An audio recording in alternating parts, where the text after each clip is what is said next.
All right, here we go. So this is Nick Coonerman, Hank Coonerman saying Nick's 46. I got to get my mouse over. There we go. Hank Coonerman, Nick's 46. This is this guy who kind of, I don't know. I love this face he's got going on here. Look at that. This is a hello, how you doing face. That's all. Mwah, mwah. All right, it's like he's about to introduce something delicious. Yeah. It's like a little bit of garlic and mwah. He does. It's a spicy meatball. Here we go. Here's Hank. I'm going to fast forward over the disclaimer. We've all seen it before. Listen, Israel had to stand when they were on the very beach of the Red Sea, and there was a pursuing enemy, a communist enemy from the left pursuing this nation. And Where the fuck was that in the Bible, that it was a communist enemy from the left? There was no left. There were no communism. Wasn't even a concept at that point. Nobody was communist at that point. Fucking kings and pharaohs and shit, according to your own fucking bullshit book. That's what he's talking about, right? Book. He is talking about the Egyptians and he's talking about the Egyptians, which were led by the pharaoh. Well, how were they communists? Well, they have to figure out some way to build those pyramids, Tom. God, Jesus. To learn how to stand in the midst of warfare. We are not only in a spiritual war, but we are at war with foreign agencies. He's making this up as he's going along, right? He didn't have a plan next before he started. Yeah. He didn't think that through.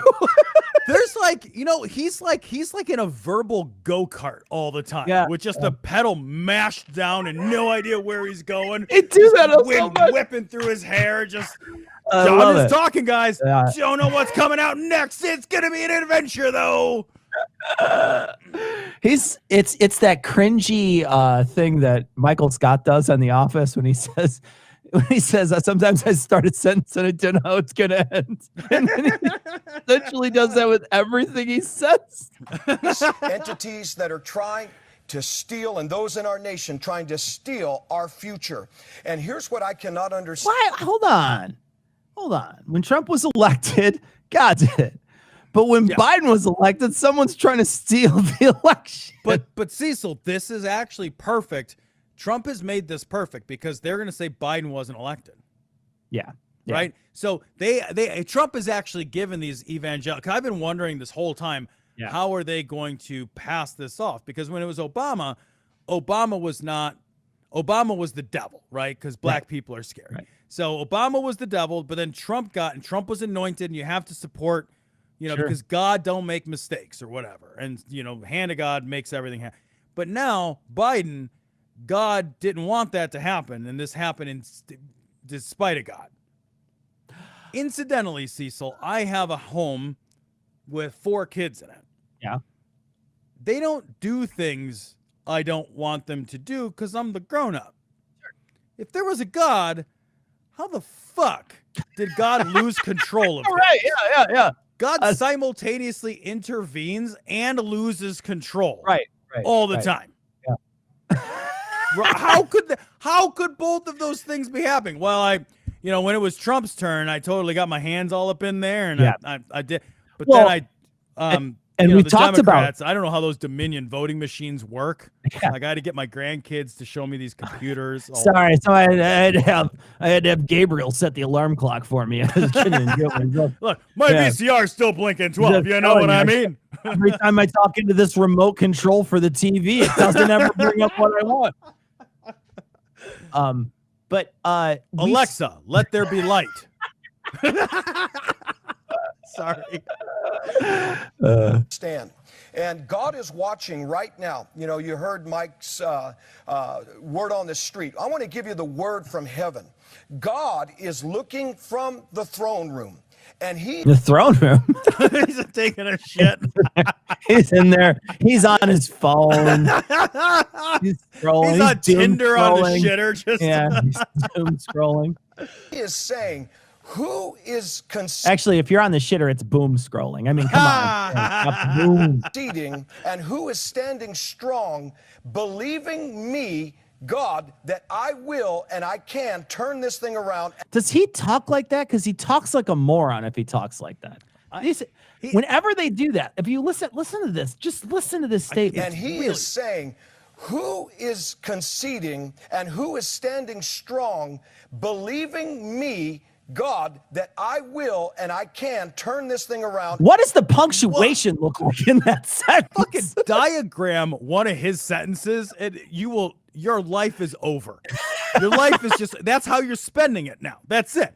One Hank Kuhneman sentence diagrammed would take up all of the pen and paper. You could fucking diagram it from here to the moon, Cecil. Like, what is he talking about? Someone asked. I think he's talking about the election, but he hasn't gotten there yet. And we're for him to get it in. And I'm exposing fraud and crime.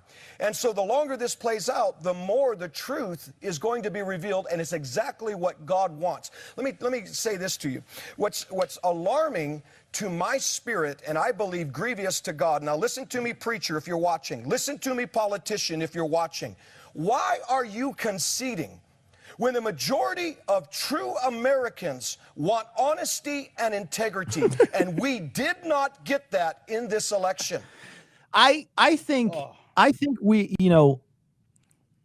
this is great, like you said, for the evangelicals, because they are never going to let this go, and they are going to constantly work their way through the whole next term.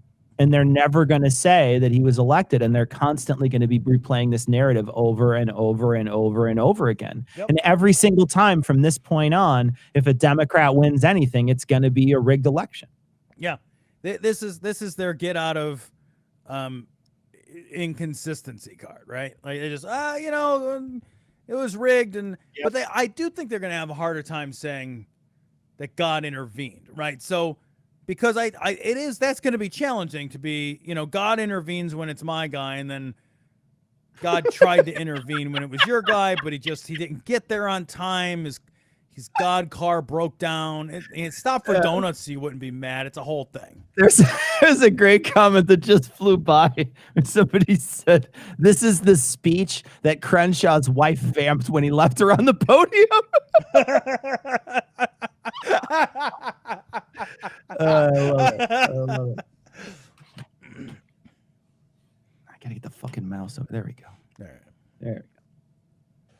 We demand truth. We demand integrity. But here's the thing. We've just recently, Pastor Gene, had national figures, preachers, politicians, especially preachers, that are getting on and congratulating 46 that does not exist. Nick's 46 doesn't exist. It's kind of got a nice ring to it, though. How do we get to this point where we're now pulling numbers out and saying, no, that number doesn't exist anymore? 46 isn't no, it's not. We're never actually going to do the 46th president. It's not 46I. It's just 46. For these 46 guys, it's 46 asterisk. Like, in the eyes of God, it doesn't exist, because God is not putting a man. God's up there like, not my president, not my president. Nuh-uh. Oh no. I slept through election day, and I didn't program all your minds to go out and vote for Trump. That's on me. That's on me. But guess what? I'm going to get it through proper channels. Don't worry. What I'm going to do is I'm going to go back in time and delete the number 46. How's that? It's like the butterfly effect. He removes 46 so we just go from 45 to 47. For these fucking idiots, now it's going to be like getting rid of the 13 in your building. It is. It is. Yeah. That's it. Sorry, this is 45A. An elected office as president in this nation based on crime and fraud. Well, the other way that they did it before in the past is that they had said that God controlled the elections, and the way God controlled the elections, we figured this out and we talked about this before. The only other way that God could control the elections is by either changing the vote or by taking away people's free will and making them vote a different way. Those are the only two ways that God can decide that the election goes his way. So the only way is either by cheating and essentially removing the free will of the people, or just taking away their free will and making them vote how you want. It's fucking stupid. It's a stupid thing to think. He can't take away your free will because that's taking away your freedom. Listen, you can't do that in America. You'll never free take stupid. my freedom. You'll never take my 46. This is so fucking bonkers. Do you think? Yeah. We heard it. Somebody had said it. I forget who said it. It was someone, I think, on our live stream. It was either George or Seth had said it, that he's gonna step down, and then all the 46 merchandise will be bad because Trump will step down at 45 and then make Pence 46, and then essentially it just ruin all the merch. So if you're 46 or whatever and you're hunting, that would be the pettiest thing. Yeah. It's not like Biden gets a cut of all the merch. Like, that would be a shitty, mean thing to do if it was like your band and he ruined your band name. Yeah. But Biden doesn't get a cut of every 46 shirt that gets sold. Biden's son Hunter does, though, Tom. They're all made in Ukraine. They're all made in the Ukraine by his shell corporation.